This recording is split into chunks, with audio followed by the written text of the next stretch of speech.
नमस्कार, आप देख रहे हैं संसद टेलीविजन का विशेष कार्यक्रम नेशनल इवेंट्स और मैं हूं आपके साथ सूरज मोहन झा। देश आज भगवान बिरसा मुंडा की जयंती पर उन्हें याद कर रहा है। देश भर में क्रांति का अलख जगाने वाले जनजातीय गौरव के प्रतीक भगवान बिरसा मुंडा की जयंती को जनजातीय गौरव दिवस के रूप में मनाया जाता है। इस मौके पर संसद भवन परिसर में विशेष कार्यक्रम का आयोजन किया गया, जहां राष्ट्रपति द्रौपदी मुर्मू और उपराष्ट्रपति जगदीप धनखड़ ने स्वतंत्रता सेनानी बिरसा मुंडा को उनकी जयंती पर पुष्पांजलि अर्पित की। लोकसभा अध्यक्ष ओम बिरला और संस्कृति राज्य मंत्री मीनाक्षी लेखी समेत कई हस्तियों ने भी बिरसा मुंडा को श्रद्धांजलि दी। राष्ट्रपति और उपराष्ट्रपति ने संसद भवन परिसर में जनजातीय समूह नृत्य प्रदर्शन में भी भाग लिया। इस मौके पर राष्ट्रपति द्रौपदी मुर्मू ने कहा है कि केंद्र सरकार ने 15 नवंबर को भगवान बिरसा मुंडा की जन्म जयंती के अवसर पर जनजातीय गौरव दिवस मनाने का ऐतिहासिक निर्णय लेकर सदियों से उपेक्षित जनजातीय समाज के प्रति सबका साथ सबका विकास के हमारे संकल्प को और मजबूत बनाया है। स्वाधीनता संग्राम के प्रमुख सेनानी, समाज सुधारक और जनजातीय अधिकारों के लिए संघर्ष करने वाले अद्वितीय महानायक थे। भारत सरकार ने 15 नवंबर को भगवान बिरसा मुंडा की जन्म जयंती के अवसर पर जनजातीय गौरव दिवस मनाने का ऐतिहासिक निर्णय लेकर सदियों से उपेक्षित जनजातीय समाज के प्रति सबका साथ सबका विकास के हमारे संकल्प को और मजबूत बनाया है। आज का ये दिन जनजातीय लोगों के सामाजिक आर्थिक विकास के प्रयासों को आगे बढ़ाने का भी एक सुअवसर है। मेरा जनजातीय समुदाय से विशेष लगाव है, क्योंकि मैं खुद भी इसी समाज की बेटी हूँ। इस समाज के कष्टों और विषमताओं को मैंने करीब से देखा है और उसे जिया भी है। प्रधानमंत्री नरेंद्र मोदी ने आज झारखंड के खूंटी जिले में तीसरे जनजातीय गौरव दिवस के अवसर पर विशेष रूप से प्रधानमंत्री कमजोर जनजातीय समूह पीवीटीजी विकास मिशन का शुभारंभ किया। 24,000 करोड़ रुपए की इस परियोजना से 220 जिलों के 22,544 गांवों में रहने वाले 18 राज्यों और केंद्र शासित प्रदेशों के 75 विशेष रूप से कमजोर जनजातीय समूह पीवीटीजी को लाभ मिलेगा। खूंटी में आयोजित समारोह में प्रधानमंत्री ने कहा है कि विकसित भारत संकल्प यात्रा सभी लाभार्थियों को शिक्षित करेगी और जानकारी देगी। मेरे परिवारजनों, जनजातीय गौरव और संघर्ष के प्रतीक भगवान बिरसा मुंडा की गाथा हर देशवासी को प्रेरणा से भर देती है। झारखंड का कोना कोना ऐसे ही महान विभूतियों को उनके हौसलों और अनथक प्रयासों से जुड़ा है। तिलका मांझी, सिद्धू कान्हू, चांद भैरव, फूलो जानो, नीलांबर, पीतांबर, जत्रा ताना भगत और अल्बर्ट एक्का जैसे अनेक वीरों ने इस धरती का गौरव बढ़ाया है। अगर हम आजादी के आंदोलन को देखें तो देश का ऐसा कोई कोना नहीं था जहां आदिवासी योद्धाओं ने मोर्चा नहीं लिया हो। मानगढ़ धाम में गोविंद गुरु के योगदान को कौन भूल सकता है। मध्य प्रदेश के तंत्या भील भीमा नायक, छत्तीसगढ़ के शहीद वीर नारायण सिंह, वीर गुंडाधुर, मणिपुर की रानी गाइडिन्ल्यो, तेलंगाना के वीर रामजी गोंड, आदिवासियों को प्रेरित करने वाले आंध्र प्रदेश के अल्लूरी सीताराम राजू, गौंड प्रदेश की रानी दुर्गावती, ये वो विभूतियां हैं जिनका देश आज भी ऋणी है।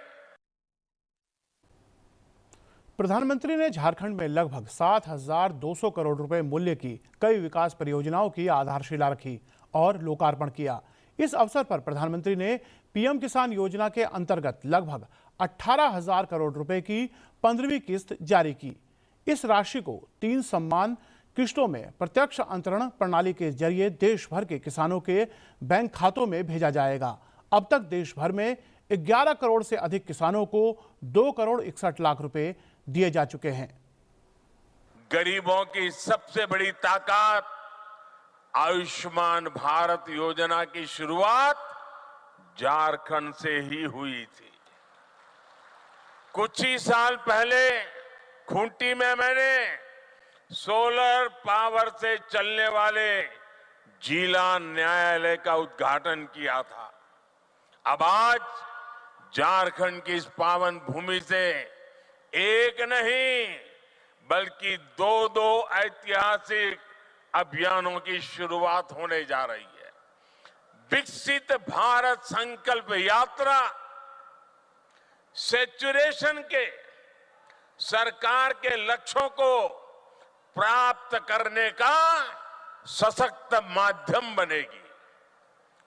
पीएम जनजाति आदिवासी न्याय महाअभियान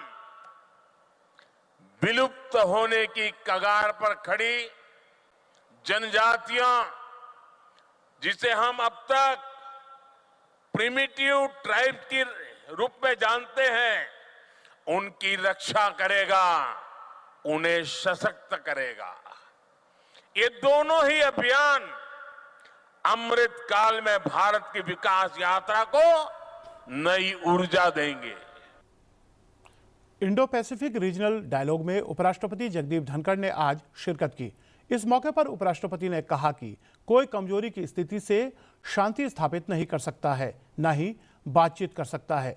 उपराष्ट्रपति ने कहा कि वसुधैव कुटुंबकम के प्रति भारत की दृढ़ प्रतिबद्धता हमारे जीवन का तरीका है। यह देश के वैश्विक दृष्टिकोण को तय करती है। उन्होंने कहा, एक राष्ट्र के रूप में भारत को शांति के समर्थक के रूप में जाना जाता है। भारत ने कभी विस्तारवादी सोच को बढ़ावा नहीं दिया है। आपकी ताकत वैश्विक व्यवस्था को परिभाषित करेगी, साथ ही आपकी ताकत शांति को परिभाषित करेगी। कमजोर स्थिति में शांति की आकांक्षा नहीं की जा सकती है। Emerging deep technologies like artificial intelligence and its collaterals also, they are engaging global minds, but their potential is so much and it is so relevant to secure global peace and security. Robotics, quantum, semiconductors, biotech, drones and hypersonics are not only rewriting the very character of war. Progress and mastery of these domains will determine the strategic haves and have-nots in the future. To meet such like challenges, along with the structural corrections, we need a series of cultural transitions, to which reference was made by the Admiral. New talent pipelines and civil-military fusion seems to be the new mantras. I would add one more to this. All research has been funded by and large, catalyzed by and large, by corporates in the developed world. Corporates of countries like Bharat also need to come forward, converge on the same table, have complete fusion with civil and military forces to evolve such technologies. Already steps have been taken by Bharat, and it is one of the few countries that are focused on these disruptive technologies like quantum computing, artificial intelligence, even machine making. उपराष्ट्रपति ने कहा, हिंद प्रशांत क्षेत्र में शांति, समृद्धि और स्थिरता में भारत की हिस्सेदारी है। 2030 तक भारत जापान और जर्मनी को पछाड़कर तीसरी सबसे बड़ी अर्थव्यवस्था बनने की ओर बढ़ रहा है। No country can stand alone. There will have to be action in togetherness. There will have to be sharing of thought processes. There will have to be full application of mind to be on the same page on certain issues. It was indicated by Mahatma Gandhi ji. The world has everything for everyone's need, but not for greed. Greed of an individual can be contained by regulatory mechanism, but greed of a sovereign nation can be contained only when other sovereign nations come together, find a way out, have a platform, and the platform has to be impactful. I have no doubt in sharing with you my pain and anguish. If 1/6 of humanity is not represented in the United Nations Security Council, certainly its efficacy is downsized.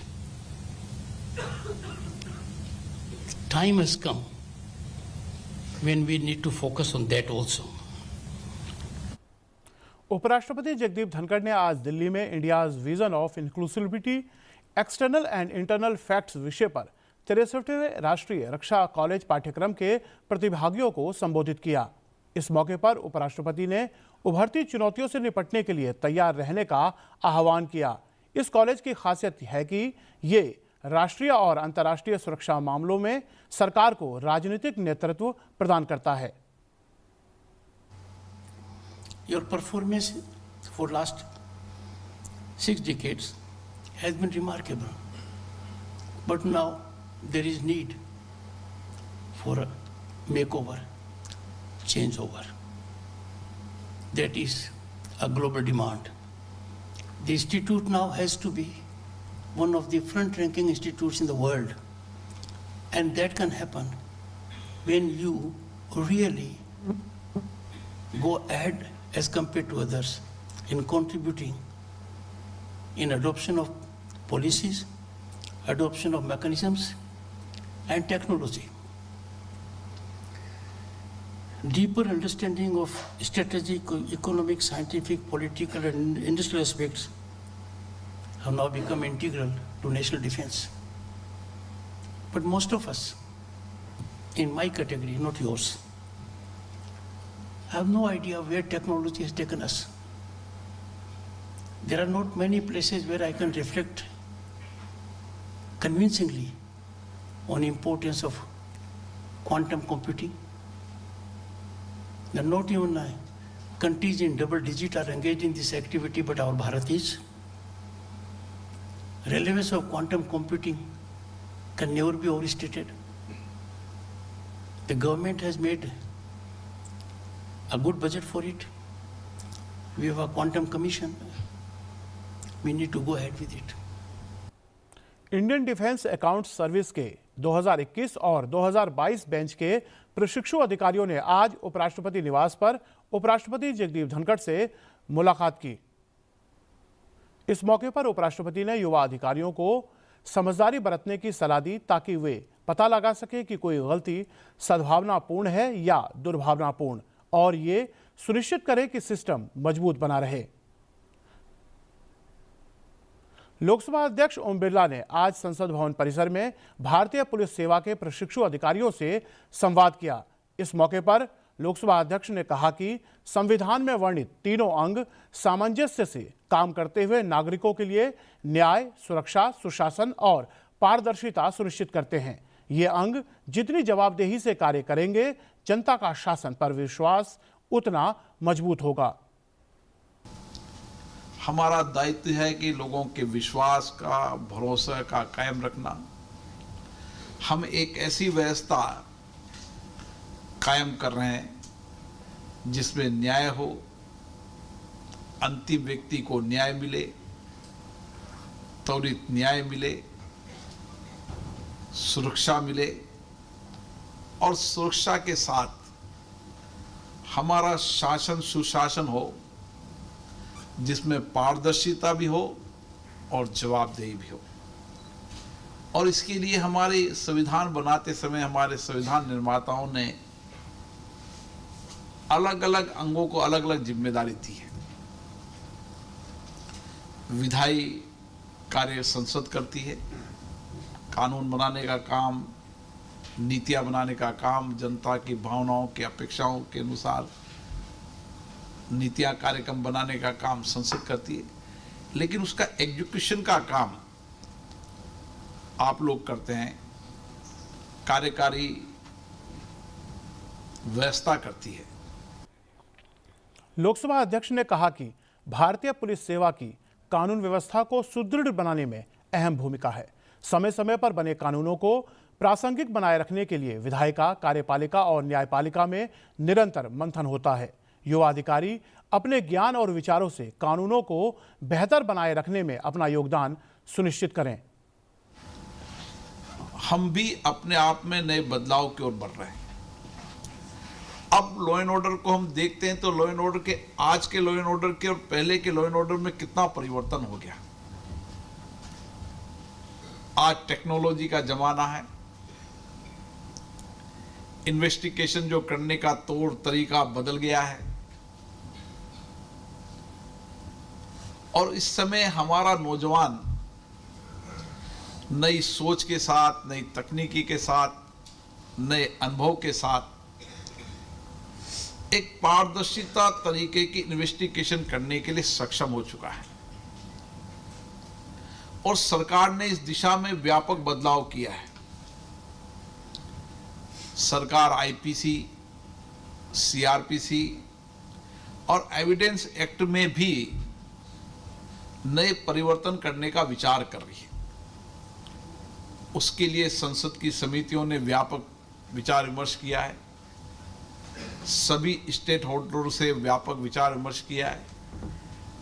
तो इस बदलते दौर के अंदर हम आज के प्रचलित कानूनों को कैसे बदल के वर्तमान परिस्थितियों के अनुसार प्रासंगिक बना सकते हैं, इसके लिए जब विधायी संस्था काम कर रही है वही हमारी एग्जीक्यूटिव बॉडी भी उसी दिशा के अंदर काम कर रही है।